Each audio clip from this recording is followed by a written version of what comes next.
Olá, gente, tudo bem? Estamos escutando? Boa noite para todos. É um prazer estar aqui com vocês. Hoje vamos conversar aqui com o Dr. Paulo Roberto.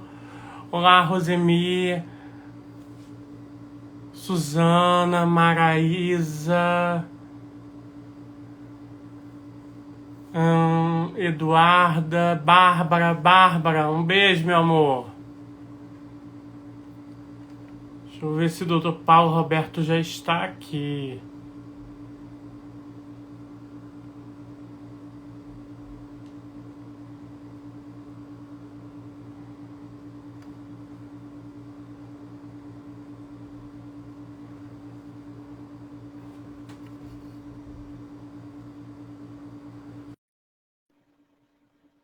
Beijo, minha amiga Gabriela, Brigitte, Júlio César. Boa noite, doutor Paulo Roberto. Boa noite, Gabriel. Que honra ter o senhor aqui. De maneira nenhuma. A honra é toda minha participar da sua live aí com todos os seus convidados. Nós tivemos aqui já várias perguntas. Já vou convidando o senhor para uma nova live, tá? Opa! O pessoal tá perguntando, um monte de gente mandando beijo, abraço. Opa, retribua aí os beijos e os abraços. Inclusive, eu não posso esquecer da minha professora de inglês, Cris. Ela falou que é sua paciente, trata com o senhor. E ela já foi a primeira a mandar pergunta, tá? Opa, estamos aí disponíveis, viu? Doutor Paulo Roberto, quantos anos o senhor tem de profissão? Gabriel, eu estou com 32 anos de formado. Eu sou formado aqui na Universidade Federal de Juiz de Fora, da turma de 89, 1989. Então, já estamos completando aí 32 anos de formado já. Coisa boa. A especialidade do doutor é otorrino. Sim. O otorrino, ele cuida de qual parte do corpo, para deixar bem claro para todo mundo? Vamos lá, Gabriel. O otorrino, ele tem uma abrangência nas áreas de otologia, que é relacionada ao ouvido, a rinologia, a parte responsável pelo nariz, né? A faringologia, que é a parte de cavidade oral, e a laringologia, que é a parte direcionada aos órgãos da laringe. Então, a abrangência do otorrino, o próprio nome da especialidade já diz, né? Otorrinolaringologia. Ouvido, nariz, garganta e laringe. Essa aí que é a área responsável nossa na medicina. Esse palavrão todo, né? Para falar costuma ter que dar uma dobra na língua, né? Dá uma pausa para a gente começar. Ok. O doutor Paulo Roberto, tem muita gente que é estudante, pessoal de Juiz de Fora, ele tem um consultório particular aqui, trabalha pelo SUS na minha cidade, tenho cidade agora, tá vendo? E ele é um dos poucos profissionais que, tanto você tratando com ele no particular quanto no SUS, ele é o mesmo médico. Ele trata você de forma igual. Isso, assim, é uma honra estar com ele aqui, porque é uma diferença enorme. E quero agradecer o senhor sempre por atender a gente com a simpatia, respeito que todo humano, ou todo ser humano precisa. Eu acho que faz parte, né, Gabriel, da profissão. Acho que a medicina acima de tudo, é um sacerdócio, né? E a gente faz com carinho. E o que você falou é uma verdade. Eu não vejo diferença primeiro, entre as doenças, porque as doenças que ocorrem no consultório são as mesmas que ocorrem no serviço público. E a abordagem é a mesma, o respeito é o mesmo com o paciente, quer seja do seu consultório ou do serviço público. Eu tenho um carinho muito grande, você veja que já são praticamente mais de 20, são 20 anos de concurso em Levi, mas eu já atendia antes do concurso como médico contratado. E é um carinho que eu tenho muito grande pela cidade. Abracei Levi Gasparian e tenho um carinho e um prazer e uma honra de compartilhar com vocês lá o atendimento que a gente faz. E Levi também abraçou ele, tá, gente? Que ele é uma pessoa. O senhor tem dimensão do carinho que as pessoas têm pelo senhor? Bom, Gabriel, eu tento ser simpático com todo mundo, então eu acho que eu recebo essa retribuição, sim, e vejo, até porque eu acho que serviço público é uma coisa muito desgastante, né? A gente trabalha com poucos recursos, é diferente do seu atendimento no consultório, mas eu acho que a gente tenta suprir isso aí de uma certa maneira, com a boa vontade, inclusive, de vocês, que ajudam muito a gente lá no serviço. E a gente trabalha porque gosta. Estou lá até hoje porque me sinto à vontade, sou sempre muito bem acolhido por todos, muda gestão, entra gestão e a gente está sempre presente lá e pretendo ainda continuar, se Deus quiser me dê saúde, por muito tempo. Quero agradecer os mais de 200 que estão online agora, tá? Dr. Paulo Roberto não virou jacaré, mas no dia dele tomar a vacina, você tinha que ver, quase foi par ou ímpar de quem ia vacinar ele. Você fez questão, né, Gabriel? Você fez questão de me dar picadinha, né? A segunda. A Sheila vacinou a primeira, eu tinha que ser o segundo, peraí, ué. É uma honra receber a segunda picada aí da vacina por você. Estou muito feliz. E todo mundo querendo pelo respeito e o carinho, né? Pode falar. Pode falar, doutor. Não, estou dizendo, a recíproca é verdadeira. Eu tenho um carinho muito grande por vocês todos lá. E vou entregar um segredo dele, eu não sei se ele vai gostar. Opa, segredo é perigoso. Segredo é perigoso. O homem mais perfumado da clínica. Olha só. Gente, só para vocês verem uma coisa, teve um dia que queimou a lâmpada do consultório, com a Rosiane mandando um beijão para você, tem muita gente mandando beijo. Aí queimou a lâmpada e ele trocou de consultório. No outro dia, a Soninha foi abrir o consultório, e assim, o doutor Paulo Roberto não atendeu aqui. Ela abriu outro consultório, ele atendeu aqui. Pelo perfume, gente, cada perfume, só que ele não conta pra ninguém, tá? Esse é segredo, Gabriel. Ai, tá vendo? Uma das minhas paixões realmente é perfume, eu gosto muito. Gosto de perfume, estou sempre trocando. Sou presenteado por meus entes queridos sempre, que me mantêm sempre perfumado, sabe o meu gosto. E perfume é uma coisa que realmente me agrada muito. Doutor Paulo Roberto, agora falando da profissão, tem uma pequena lista aqui, né?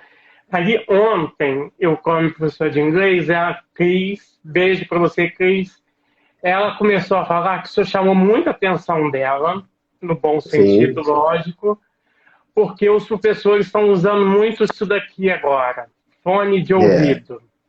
Exatamente. Passam horas e horas com fone de ouvido.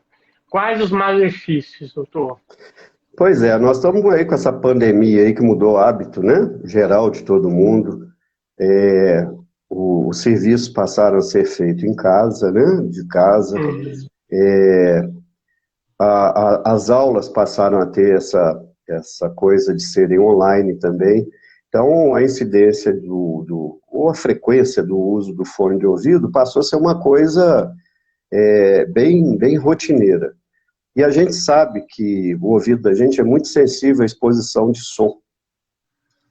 E como a frequência hoje em dia, por um período maior, e às vezes as pessoas não se atentam ao volume do fone de ouvido, isso pode, ao longo do tempo, causar uma lesão, vulgarmente chamada de PAIR, é a sigla da lesão.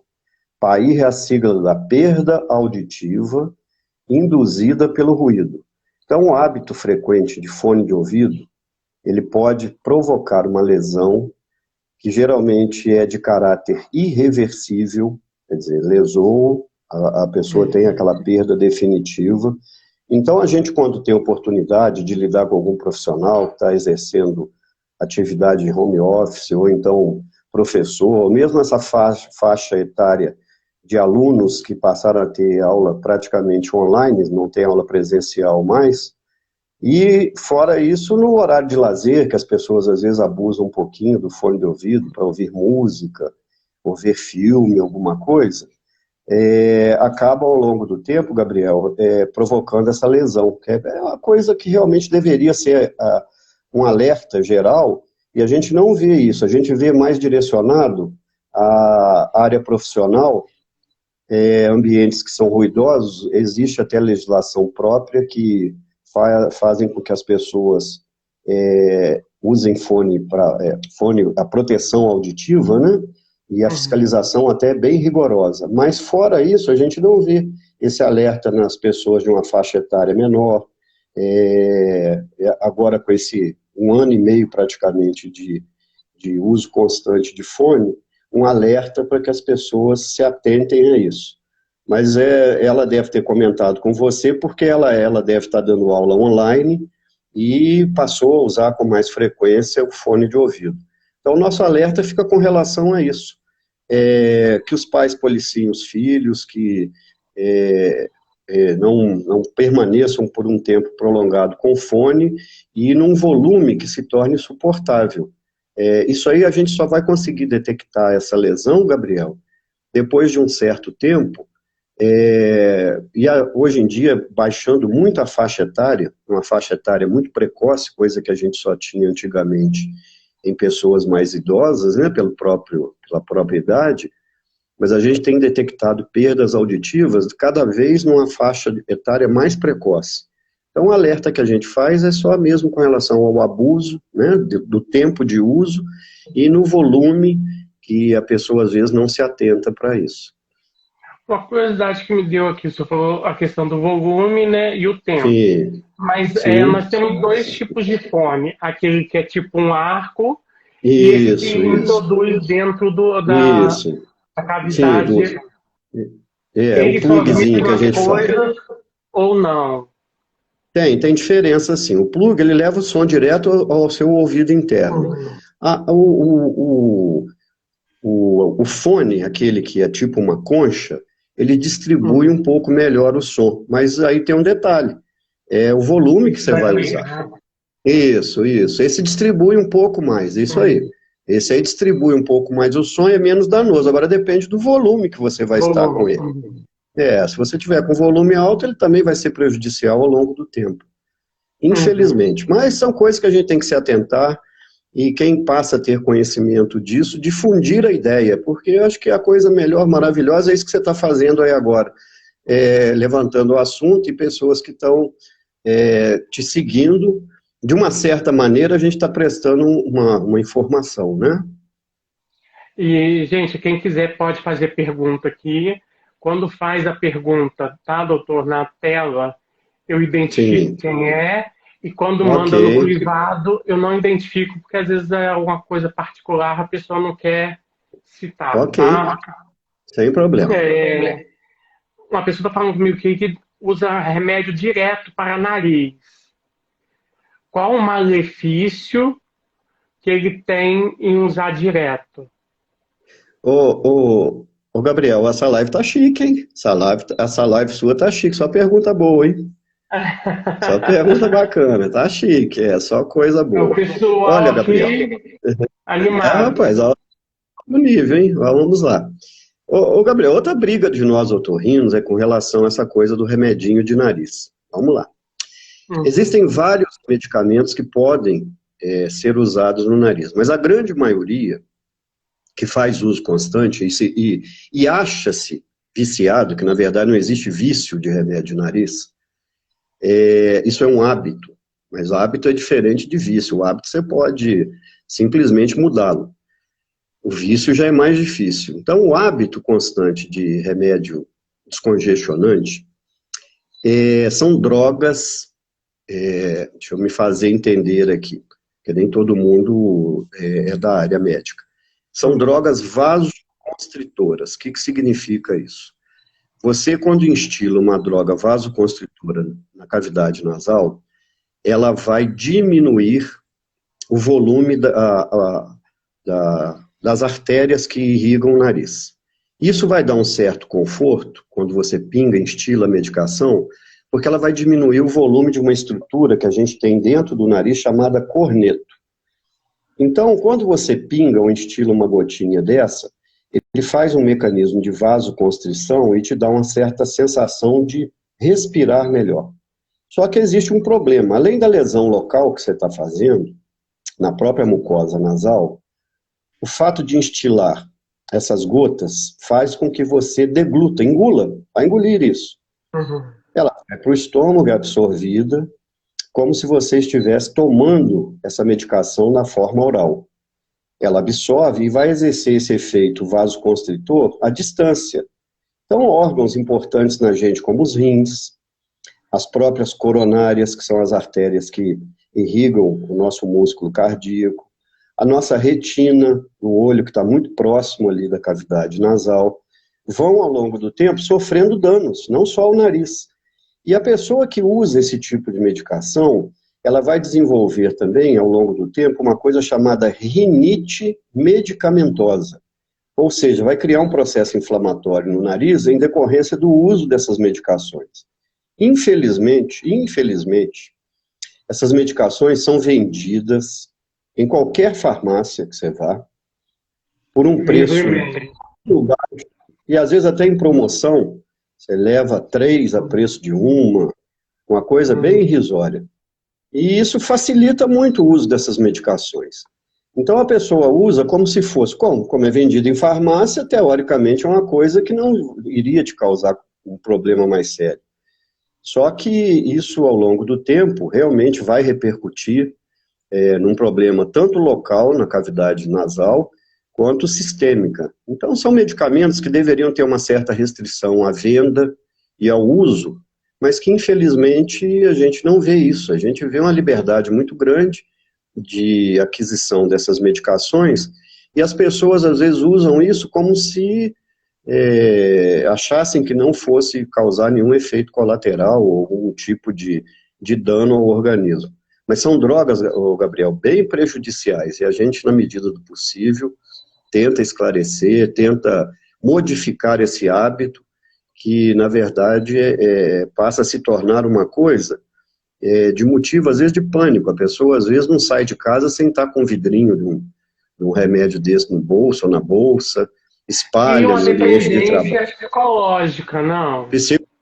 Grande parte dessa dependência realmente é psicológica. A sensação de sufocamento, de que não vai conseguir respirar, mas isso é efeito psicológico. Infelizmente, é mudança de hábito. A gente tem que ter muita força de vontade para poder mudar um hábito que realmente é danoso. Vamos lá. Teve uma pergunta aqui que eu achei muito... Deixa eu achar ela aqui. Uma pessoa relatou para mim, eu estou resumindo aqui, doutor, porque são textos grandes, né? Que a avó dela ensinou ela a usar dipirona com azeite quente para dor no ouvido.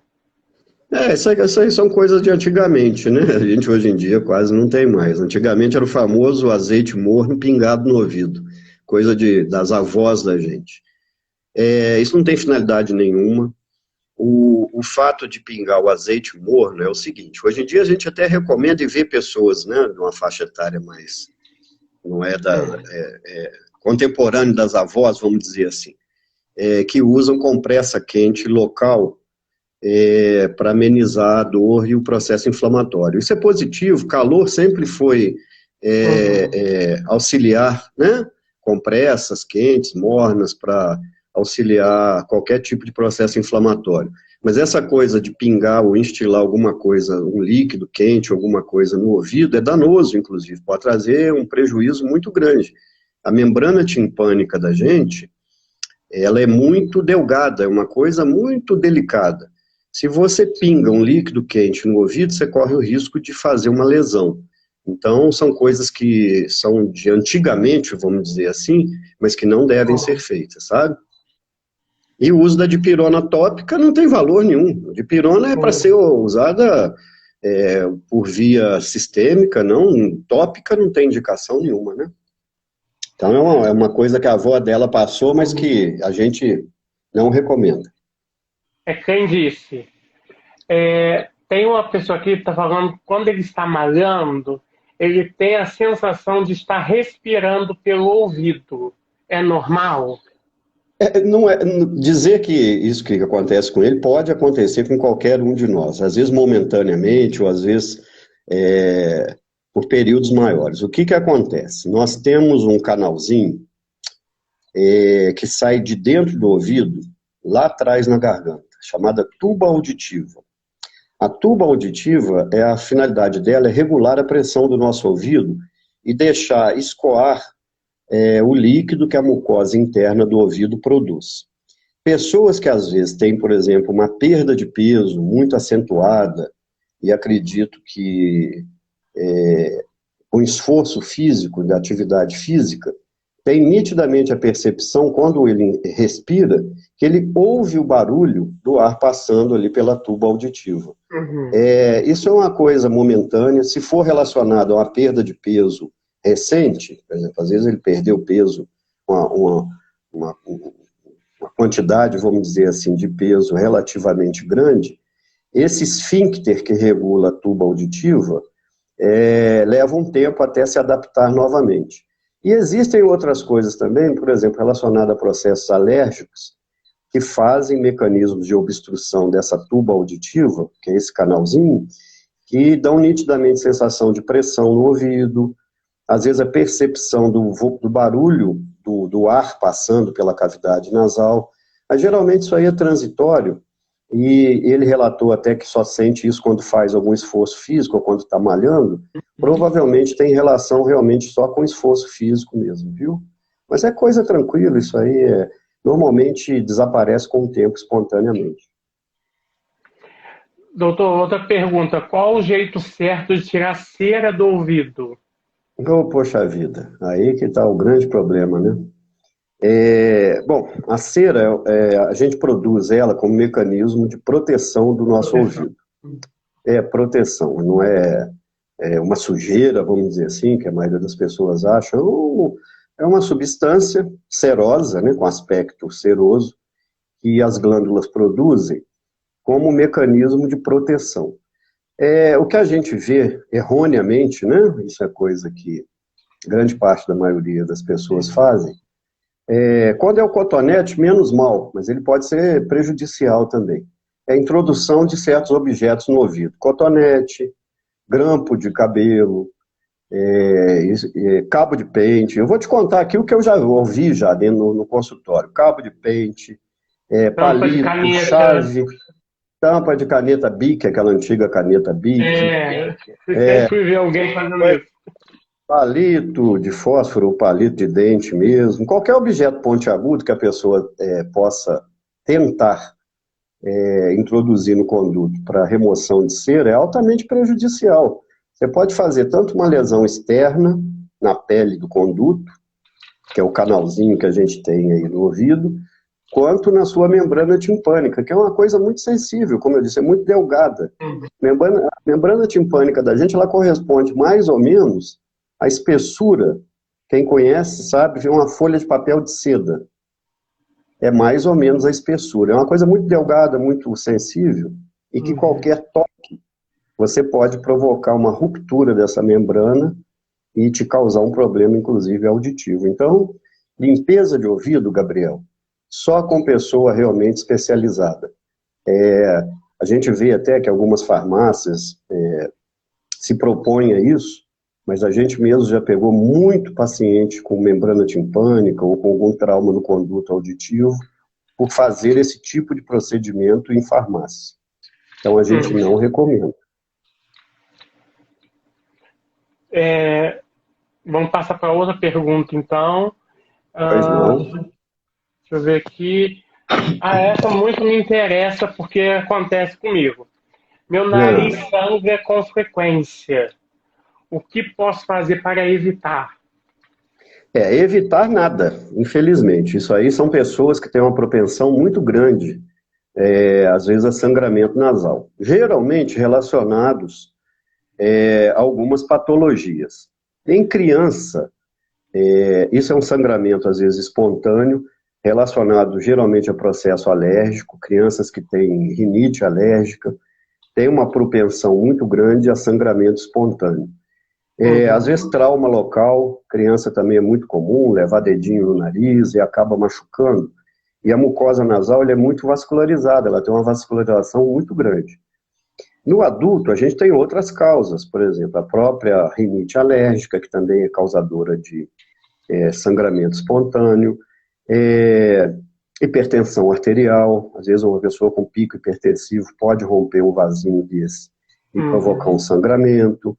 Lesões tumorais, quer dizer, na verdade, alguns tumores, benignos ou não, da cavidade nasal também podem provocar sangramento. As recomendações que a gente faz é o seguinte, tem que ser examinado para saber a causa, né? Normalmente, nos sangramentos ativos, aqueles que estão na fase aguda, existem vários procedimentos que podem ser feitos. Ou uma cauterização, que pode ser feita, a gente geralmente usa um ácido para poder fazer uma cauterização. O tamponamento, que às vezes simples, um sangramento pequeno, você pode embeber um algodão na substância vasoconstritora, também às vezes é passível de resolução através disso. E outra, arde bem. Ou seja, eu acho que eu cheguei a cauterizar você uma vez, não foi? Uma vez, não, 5 vezes já. Poxa vida, você já foi vítima então, hein? Mas arde, mas é o procedimento que resolve, sabe? É ótimo, então, para com sangramento. A gente tem que detectar primeiro a causa, né? Mas é muito comum isso em alérgicos, em pessoas que têm... Inclusive, o uso do descongestionante ao longo do tempo, ele pode provocar uma rinite medicamentosa e acontecer com frequência esses sangramentos. Mas o procedimento correto é esse, é procurar um profissional e ver qual a causa, se for passível de cauterização, tamponamento, aí vai depender na hora do tipo de artéria, vamos dizer, envolvido, né? Mas é uma coisa rotineira. O que a gente recomenda é o seguinte, vamos lá então para uma situação emergencial, um final de semana, quando acontecer isso. A gente sempre ouviu falar que colocar gelo na fronte, né, em cima da região da testa, ou no local onde está sangrando, que isso aí seria uma resolução. E, na verdade, é uma grande mentira. Você vai colocar uma bolsa de gelo, uma pedra de gelo nessa região, para ela poder fazer um mecanismo de vasoconstrição, que é diminuir o calibre das artérias, você teria que praticamente enfiar uma pedra de gelo dentro do nariz. Se você colocar por fora, não vai resolver. Você tem ali uma camada de pele, tem cartilagem, tem mucosa por dentro, então esse resfriamento não conseguiria atingir o ponto sangrante. O que a gente recomenda primeiro, nunca fazer um movimento de flexão da cabeça, sempre colocar a cabeça pendente para frente, para que esse sangue, se tiver que escoar, escoa para frente. Outra coisa é quando a gente identifica, e é fácil de às vezes identificar o lado que está sangrando, se é a narina direita ou esquerda, é fazer uma compressão externa, vigorosa, em torno de 2 minutos, que é o tempo suficiente para você provocar os mecanismos de coagulação e diminuir esse sangramento e às vezes até parar, até você poder ter oportunidade de procurar um atendimento médico. Mas nunca a cabeça fletida para trás, porque a chance de você deglutir sangue ou aspirar esse sangue para o pulmão é grande. Então a posição correta é cabeça pendente para frente, compressão externa, vigorosa, em torno de 2 minutos é o tempo suficiente para poder, pelo menos, diminuir ou parar esse sangramento. Doutor, a Costa Sandra Moreira, zumbido no ouvido é um sintoma de labirintite? Tem uma leve perda auditiva no lado esquerdo, no ouvido esquerdo. Ok. Olha só. Zumbido é sintoma. Então, ele pode estar relacionado numa tríade, que é o zumbido, a perda auditiva e a vertigem, que é a tontura. Inclusive, existe uma síndrome que engloba essas 3 patologias, chamada síndrome de Meniere. Pessoas possuidoras de Meniere, dessa síndrome, ela vai ter zumbido, perda auditiva e a vertigem associada. Agora, o zumbido ele pode aparecer também como sintoma único, como um sintoma não relacionado à perda auditiva e nem à vertigem. Por exemplo, aquilo que a gente estava comentando do fone de ouvido, pessoas que têm PAIR, que é essa perda auditiva induzida pelo ruído, um dos sintomas da PAIR pode ser o zumbido. Então, a gente pode ter uma associação com outros sintomas ou não.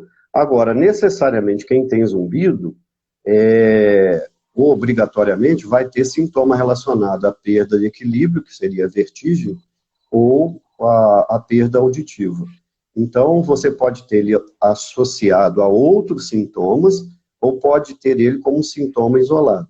Agora, isso requer uma série de exames para avaliação, inclusive a audiometria, um exame muito indicado nesses casos, para a gente detectar se o zumbido é de origem auditiva ou não.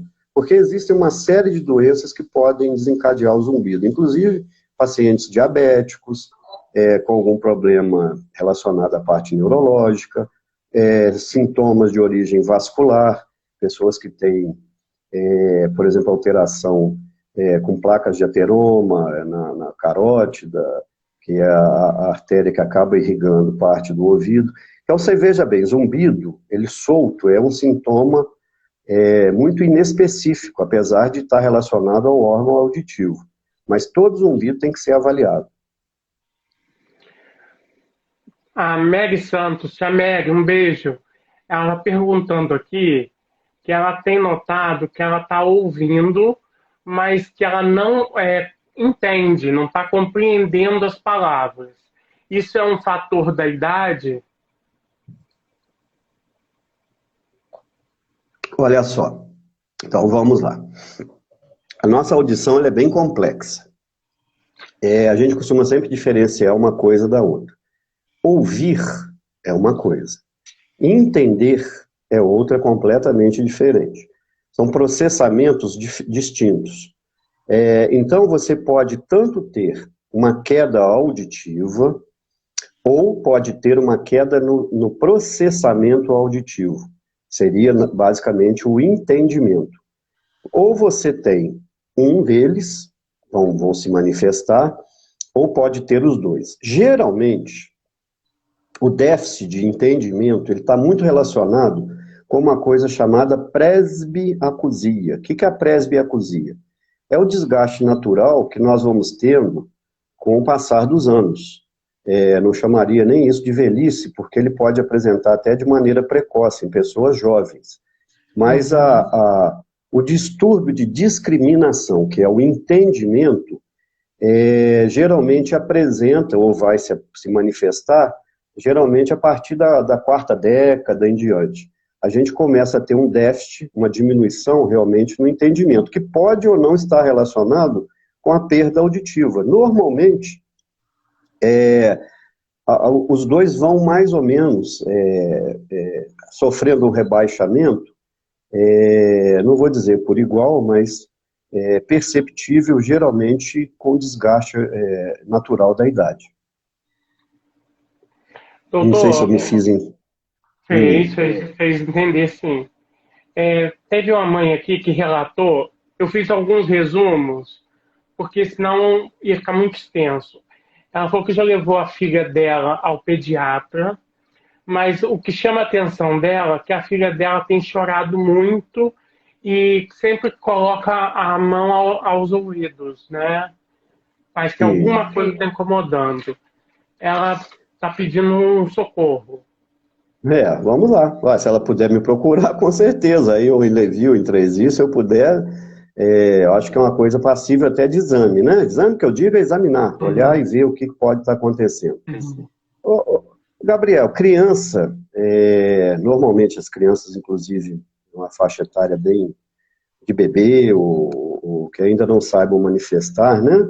Qualquer queixa relacionada à dor, normalmente tem o hábito, até chorando ou não, de levar a mão na região da orelhinha. Existe uma manobra, não estou fazendo crítica nem de maneira nenhuma, sou muito amigo até, inclusive, de todos os pediatras, mas existe uma manobra que é feita pelo pediatra, que é o de compressão da região do lobozinho da orelha, e geralmente o pediatra, quando comprime, a criança vai reclamar de alguma maneira, ou vai chorar, ou vai se sentir incomodada por isso. E aí aquilo às vezes é tratado como se fosse uma infecção de ouvido, coisa que na verdade nem corresponde, na maioria das vezes não corresponde quando você vai fazer o exame a esse processo de infecção.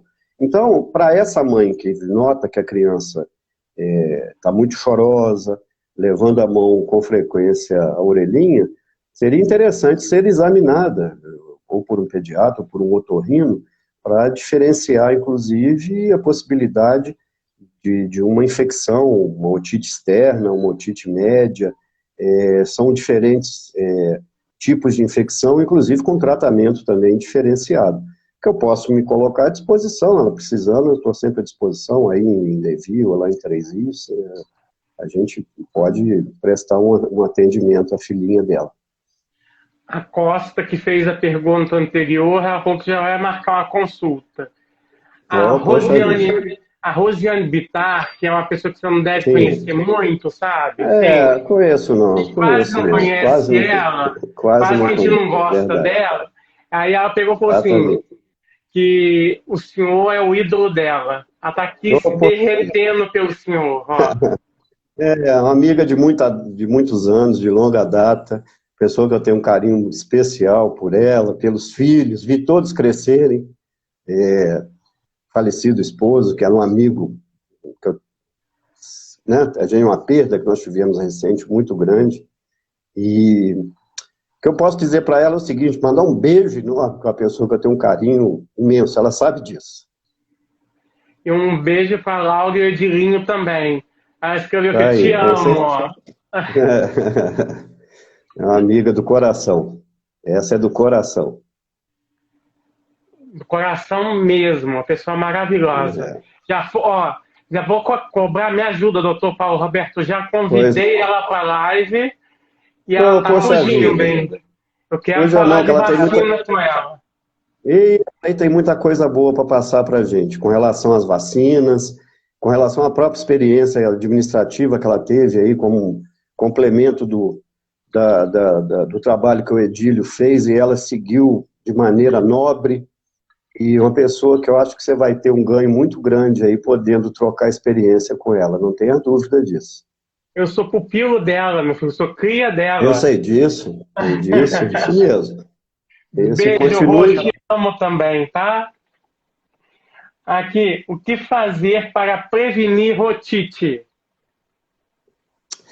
Poxa, Gabriel, isso é um termo tão amplo. Bom, vamos lá. Então, Existem várias maneiras.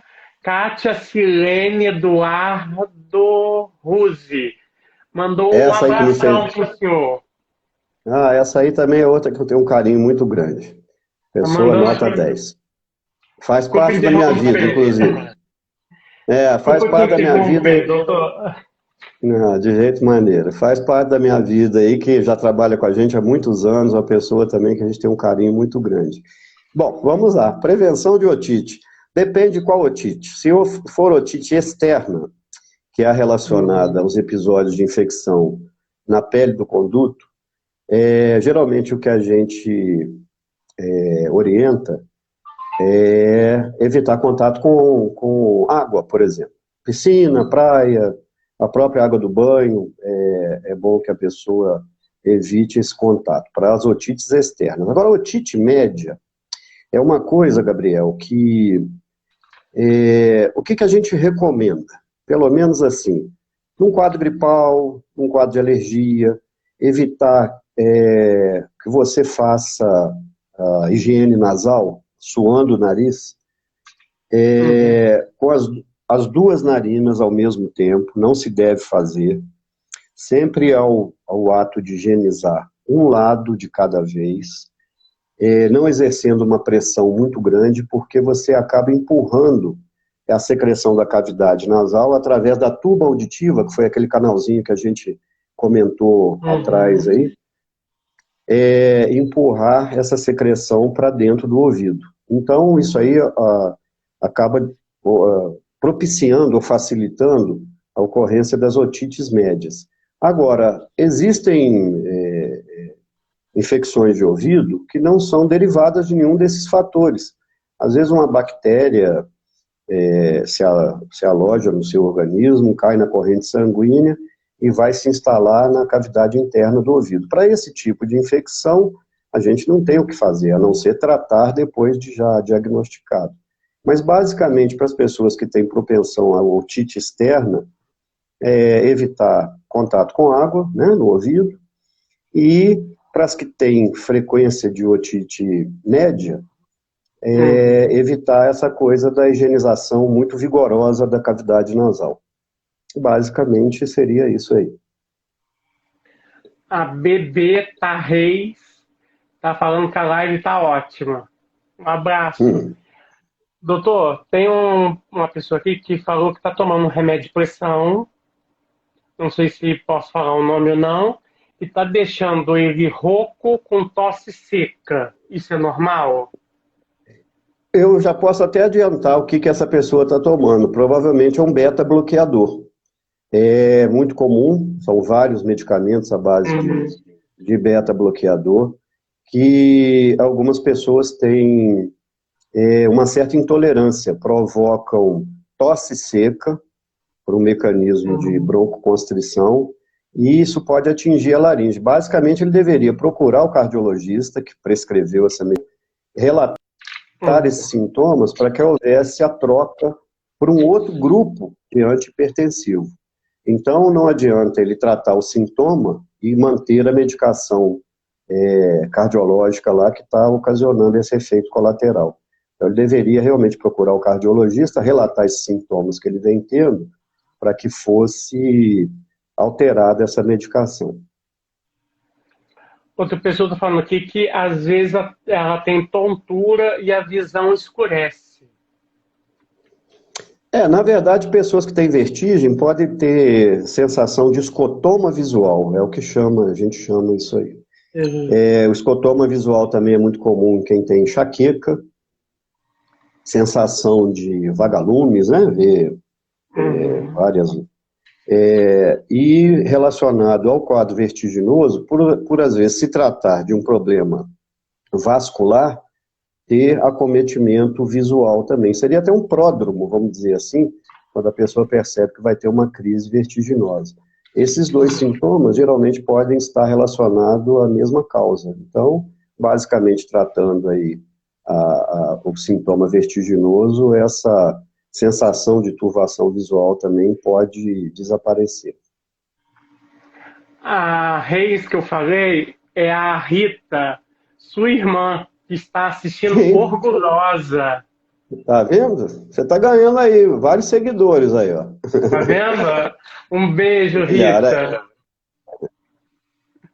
Aqui, uma pessoa, ela já entrou numa live anterior, com a fisioterapeuta Larissa, e ela entrou novamente. Aí ela fez quase a mesma pergunta aqui, que o marido dela teve paralisia facial. e o médico só transcreveu o remédio. O que ela vai fazer que Sim. ela está em desespero? Na verdade é o seguinte, a paralisia facial você tem que abordar ela de duas maneiras. A fase aguda, né, que é aquela que ocorre bem recente, essa aí é passiva de tratamento medicamentoso. Normalmente a gente institui tratamento à base de corticoterapia e iniciar a fisioterapia direcionada a essa parte de movimento da musculatura da face o mais rápido possível, para que a gente possa evitar sequela. Dependendo da extensão de comprometimento do nervo facial, mesmo que haja uma recuperação quase que total, a gente percebe uma redução dos movimentos, ou da pálpebra, ou dos movimentos da musculatura da mímica, né, que é o sorriso, o franzir de testa. Então, Gabriel, a gente sempre orienta, e quando recebe esse tipo de paciente, instituir a terapia o mais rápido possível e iniciar a fisioterapia direcionada à paralisia facial o quanto antes. A gente sabe que, normalmente, isso tem relação transitória, normalmente, graças a Deus, grande parte das pessoas que são acometidas por paralisia facial evoluem muito bem, mas o tratamento o mais precoce possível. Doutor, uma pessoa mandou mensagem aqui falando sobre harmonização facial e botox. Ela fez esses procedimentos e depois apareceu com um tipo de sinusite que ela está falando. Isso é normal? Olha só, Gabriel, normalmente esses procedimentos são externos, bem na pele, né? Bem na derme, não são internos. Então, eu não acredito, bom, se foi só infiltração de botox ou implantação de alguma coisa no lábio, eu não acredito que isso aí tenha relação direta com o fato de passar a ter sinusite, não. Provavelmente relacionado a outra coisa. Mas ao procedimento estético, vamos dizer assim, não vejo muita relação não, sabe? Ou pelo menos nunca tive relato ou paciente que passou a desenvolver sinusite pós algum procedimento estético. Outra pessoa está falando aqui, tem uma pessoa na família dela que está com câncer de boca. Aí ela está perguntando se isso é genético. Gabriel, hoje em dia é muito fácil até fazer rastreamento genético com relação aos tipos de câncer mais comuns, né? Alguns deles relacionados à parte hereditária e outros não. O câncer de boca, ele tem uma frequência muito grande, uma incidência muito grande em pacientes que ingerem álcool com muita frequência e o uso do fumo, do tabaco, né? Seja de que forma for, cachimbo, charuto, cigarro. Isso faz aumentar muito a incidência do câncer oral, né? De cavidade oral. Mas não quer dizer que são só isso os causadores, né? Agora, a genética, para fazer essa avaliação, ela teria que fazer um estudo, que hoje em dia já é possível, né? Você detalhar quais os genes que você tem, de origem, inclusive, familiar, que te dariam, vamos dizer assim, uma propensão maior a alguns cânceres, né? Mas para ela ficar tranquila e qualquer lesão que ela perceba nela, sempre procurar atendimento mais rápido, um atendimento odontológico, um otorrino, alguém que possa olhar, avaliar, se necessário uma biópsia, mas para ela também não ficar encucada não, viu? Porque hoje em dia a gente vê que as pessoas sofrem mais do problema psicológico que propriamente pela doença. Agora, assim, tivemos muitas perguntas sobre isso, porque eu sempre coloco que a gente vai fazer uma live com um profissional, e se o pessoal quiser já mandar pergunta, que a gente já vai fazendo uma seleção. E teve assim, uma chuva de perguntas sobre Covid. Aí eu tentei resumir numa só, porque senão a gente fica Covid, Covid, Covid. Sem problema. Qual a diferença, se existe, entre gripe, alergia e o Covid? Olha só, todas são de acometimento respiratório. Gripe, Uhum. na verdade, é um processo viral. A Covid nada mais é do que um vírus, né? Que a gente está convivendo com ele agora. Os sintomas são muito parecidos. Algumas coisas chamam a atenção. Por exemplo, um processo alérgico agudo, ele normalmente não vem acompanhado de febre. A pessoa pode ter Uhum. obstrução nasal, coriza, é, sensação de desconforto, né, de pressão na Uhum. face, e não vem acompanhado de febre. O quadro gripal, que eu vou englobar inclusive aí o que nós estamos vivendo atualmente do Covid, porque também não deixa de ser um vírus, são sintomas com desconforto na garganta, dor ou desconforto, pode vir acompanhado de febre, coriza, mal-estar geral, aquela sensação de dor no corpo, desânimo. E o diagnóstico diferencial atualmente, Gabriel, a gente não faz ele no exame clínico. A pessoa que nos procura com sintoma gripal hoje em dia, ela é passível de estar contaminada com coronavírus. O diagnóstico diferencial não é clínico, ele é através de exame laboratorial. Então, dependendo da Uhum. fase de evolução, se já tem mais de 48 horas, é passível já de ser submetido ao exame de PCR, que é o famoso exame do cotonete. Se isso aí já tem um período maior de evolução, para se tentar fazer o exame sorológico também é o que vai diferenciar a gente de um quadro gripal comum para o Covid. Mas, basicamente, a gente hoje em dia, por suspeita, a gente tem recomendado, pelo menos o PCR, em todo paciente com sintoma típico de quadro gripal. Doutor, me fala onde fica o seu consultório, o seu telefone.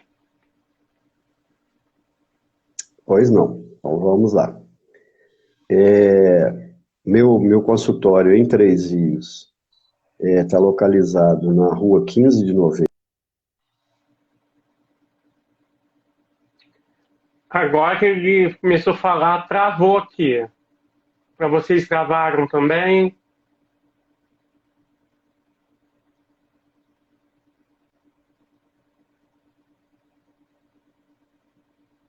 Hum, aqui ele ficou travado. Não sei se foi a minha internet ou a dele.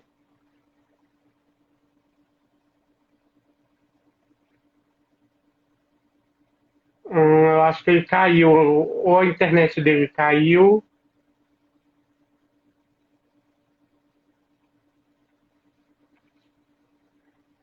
Gente, então, deixa eu ver se ele vai conseguir retornar.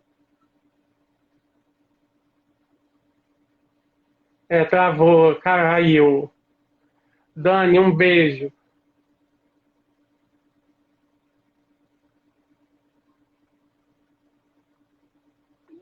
Aqui, ó. Voltou, retornou, peraí. Ele tá entrando novamente, gente.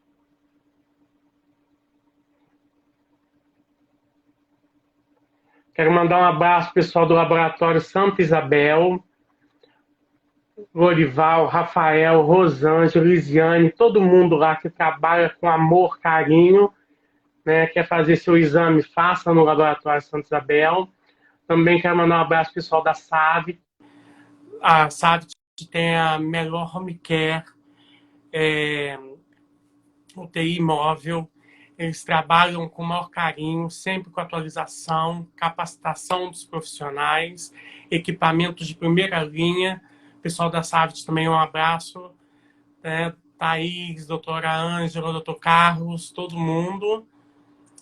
Também quero falar aqui, pão de alho, gente, o melhor é o da irmã, da Thaís, irmã, minha amiga, que faz um pão de alho delicioso. O pão de alho bom, gente. Eu vou levar um dia pro doutor Paulo Roberto para ele experimentar o pão de alho da Thaís, da irmã. Pão de alho da irmã. Ele tá tentando entrar, não tá conseguindo. Justamente na hora dele fazer a propaganda dele, caiu a internet dele. É brincadeira.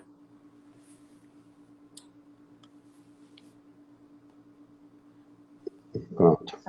Tô de volta? Ah, eu tô falando assim, justamente na hora de eu fazer a propaganda, ai, não é justo. De jeito maneira, nada. Mas, Gabriel, nós estamos à disposição de vocês na rua 15 de novembro, em Três Rios, número 402, salas 401 e 2. O telefone de contato lá é o 2255 1700. Estamos à disposição de qualquer de vocês que precise da nossa ajuda. 2255 1700. 1700. Isso.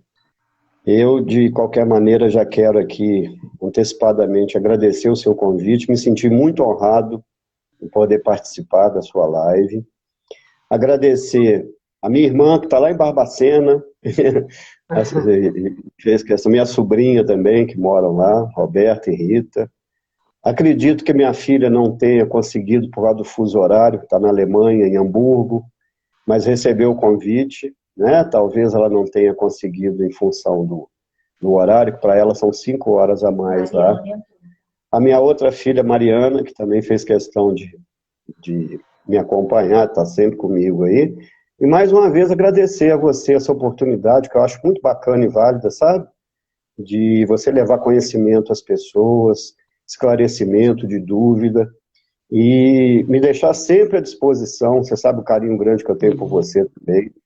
Já há muitos anos que a gente compartilha, né, esse convívio, e dizer para você que estamos juntos, estamos nessa guerra aí, né, que é uma nova guerra, mas nós vamos vencer. A Rita, que é sua irmã, tá mandando um beijo. Sim, Te sim. ama, tá? Doutor Paulo Roberto, assim, eu queria agradecer pela honra. Foi um De grande jeito maneiro. presente ter o senhor aqui. O senhor, além de... O senhor é um ser humano fantástico. O senhor tem um caráter muito especial, trata todos com igualdade. Isso é difícil a gente ver hoje em dia. E o senhor só merece todos os aplausos, todas as glórias, porque o senhor é maravilhoso, viu? De Admiro o jeito maneiro. senhor Muito como ser obrigado. humano e como profissional. Obrigado, Obrigado por ter você. participado, viu? De jeito maneiro, foi um prazer, foi todo meu. Te agradeço mais uma vez por esse convite e estou sempre à disposição, viu? Um abraço a todos vocês, uma boa noite e com carinho de sempre, tá? Um abraço, fique com Deus. Muito obrigado. Gente, todo mundo que ficou aqui, muito obrigado, tá? Vamos ter mais lives, vamos estar marcando aí. Um beijo para todos, fiquem com Deus. Uma boa noite a Um todos e abraço. se cuidem do Covid, hein? É isso mesmo. Um abraço, tchau. Tchau.